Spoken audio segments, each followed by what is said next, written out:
The family of a kid with autism received a letter from an angry neighbor on their doorstep. The details of this are shocking.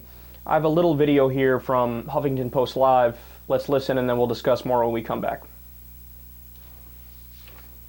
Now, our first that has disturbed the family of one autistic boy, but also rallied the wider community to his defence. The anonymous note was left for the family of Max, a 13-year-old boy who suffers from extreme autism. Now, the note, signed "One Pissed Off Mother," refers to the teen as a dreadful noise polluter that scares her, quote, normal children, but it gets so much worse. The note reads, they should take whatever non-retarded body parts he possesses and donate it to science. What the hell else good is he to anyone? Well, here is Max's mother, Carla Begley, talking to the Toronto-based station City News. The more you go on, the worse it gets. It ends with, having him euthanized? Who says that about a child? Now, other neighbours have rallied to the family's side. City News reported that the community is making a special effort to make sure that Max and his family feel welcome. Police are investigating the mean-spirited letter and treating it as a serious threat. Now, who knows, perhaps fate will force that pissed-off mother to remove herself from the neighbourhood.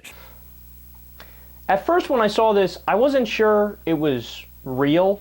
I wasn't sure the story actually happened. I thought maybe it's somebody who wrote the letter but was kind of trolling to try to get a rise out of people. But then you sit and you think about it and you realize, well, there's no way that's the case, because if you want to troll somebody, the end goal is you're walking a fine line between being offensive and being funny. And this is not walking that fine line. This is just flat out offensive. By no stretch of the imagination, to almost anybody's sense of humor, is this okay, right? Well, I want to give you the entire letter so you see just how bad it is in its full context. It goes, "To the lady living at this address, I also live in this neighborhood and have a problem. You have a kid that is mentally handicapped and you consciously decide that it would be a good idea to live in a close proximity neighborhood like this. You selfishly put your kid outside every day and let him be nothing but a nuisance and a problem to everyone else with that noise-polluting wailing he constantly makes. That noise he makes when he is outside is dreadful. It scares the hell out of my normal children. When you feel your idiot kid needs fresh air, take him to our park, you dope. We have a natural trail. Let him run around those places and make noise. Crying babies, music, and even barking dogs are normal sounds in a residential neighborhood. He is not. He is a nuisance, a hindrance to everyone, and will always be that way. Who the hell is going to care for him?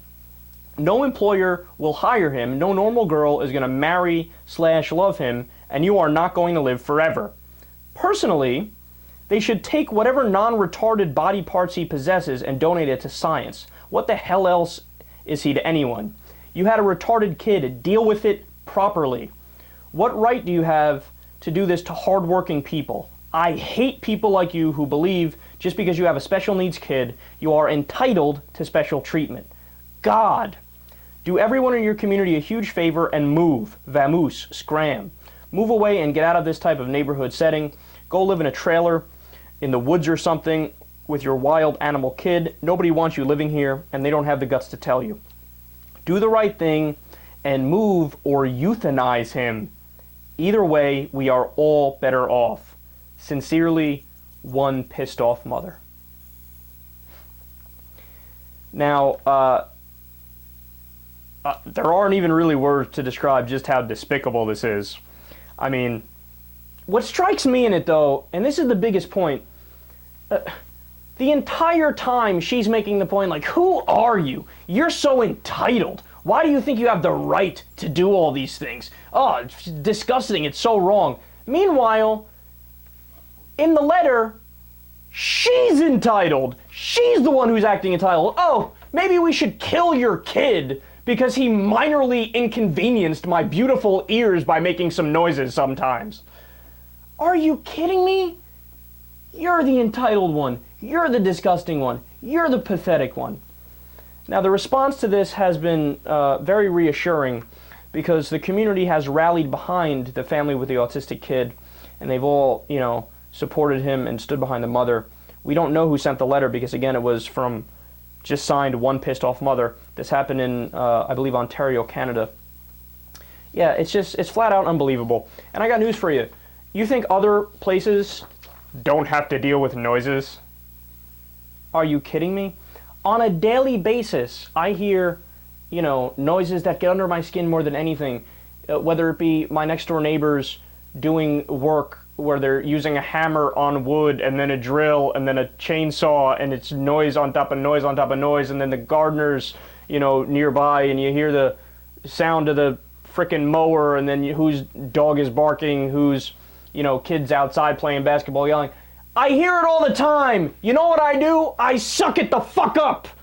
Because it's not a big deal. It'll be gone in 15 minutes or 20 minutes. And then tomorrow when I get it again for 15 minutes or 20 minutes, I will yet again calm down and breathe. Because it's not about me. I am not entitled to never having anybody mess up the sound of my gorgeous ears that are just too precious to hear anything. It's about living in a society and understanding, hey, sometimes at certain moments, things might upset you a little bit, but that's all right because you'll move right along.